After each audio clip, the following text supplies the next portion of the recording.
किसान मित्रों आज हम बात करेंगे गेहूं की बुआई के समय कौन कौन सी खाद डालनी चाहिए और कितनी मात्रा में डालनी चाहिए।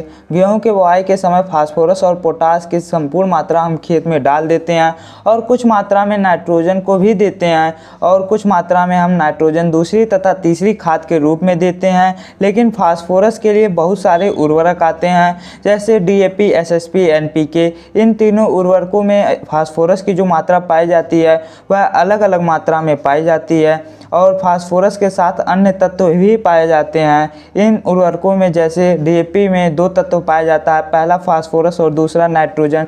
DAP में लगभग 46% फास्फोरस की मात्रा पाई जाती है और 18% नाइट्रोजन की मात्रा पाई जाती है। अगर SSP में बात करें तो SSP में 3 तत्व पाए जाते हैं, पहला तत्व फास्फोरस, दूसरा कैल्शियम और तीसरा सल्फर तत्व पाया जाता है। SSP में जो फास्फोरस की मात्रा पाई जाती है वह 16% पाई जाती है और 19% कैल्शियम की मात्रा पाई जाती है और 11% सल्फर की मात्रा पाई जाती है। और NPK पर बात करें तो NPK में अनेक प्रकार के उर्वरक आते हैं जैसे NPK 12-32-16, NPK 19-19-19 और NPK 00-50। ऐसे ही अनेक उर्वरक आते हैं, लेकिन बुआई के समय जिसका ज़्यादा इस्तेमाल होता है वह है NPK 12-32-16। NPK 12-32-16 का प्रयोग बुआई के समय ज़्यादा होता है। NPK 12-32-16 में 3 तत्व पाए जाते हैं, पहला नाइट्रोजन, दूसरा फास्फोरस और तीसरा पोटास। इसमें लगभग 12% नाइट्रोजन की मात्रा पाई जाती है और 32% फास्फोरस की मात्रा पाई जाती है और 16% पोटास की मात्रा पाई जाती है। अगर आप इनमें से किसी भी तत्व का प्रयोग करते हैं तो आपको अलग अलग कॉम्बिनेशन बनाकर इनका प्रयोग करना होगा।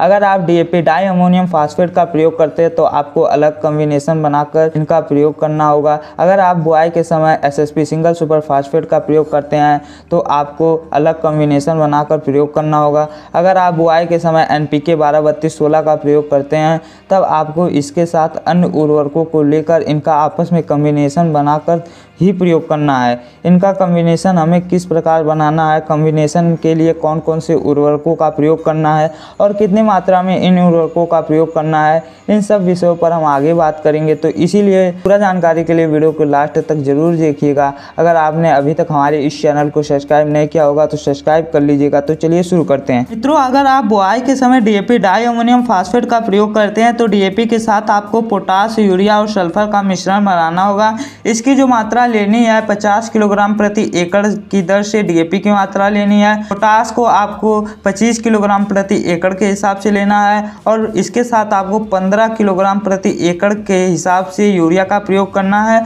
और 5 किलोग्राम प्रति एकड़ के हिसाब से सल्फर की मात्रा लेनी है। इसका मिश्रण बनाकर आपको खेत में समान रूप से बिखेर देना है। तो अगर आप बुआई के समय SSP सिंगल सुपर फास्फेट का प्रयोग करते हैं तो आपको इसके साथ आपको यूरिया और पोटास का मिश्रण बनाना होगा।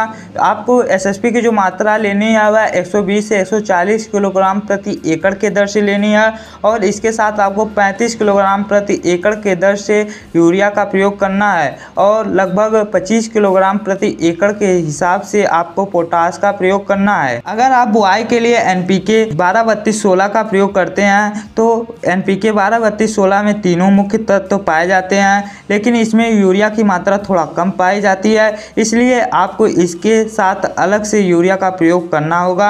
आपको NPK 12-32-16 की जो मात्रा लेनी है वह लगभग 65 से 70 किलोग्राम प्रति एकड़ के हिसाब से लेनी है और इसके साथ आपको लगभग 20 किलोग्राम प्रति एकड़ के दर से यूरिया का प्रयोग करना है।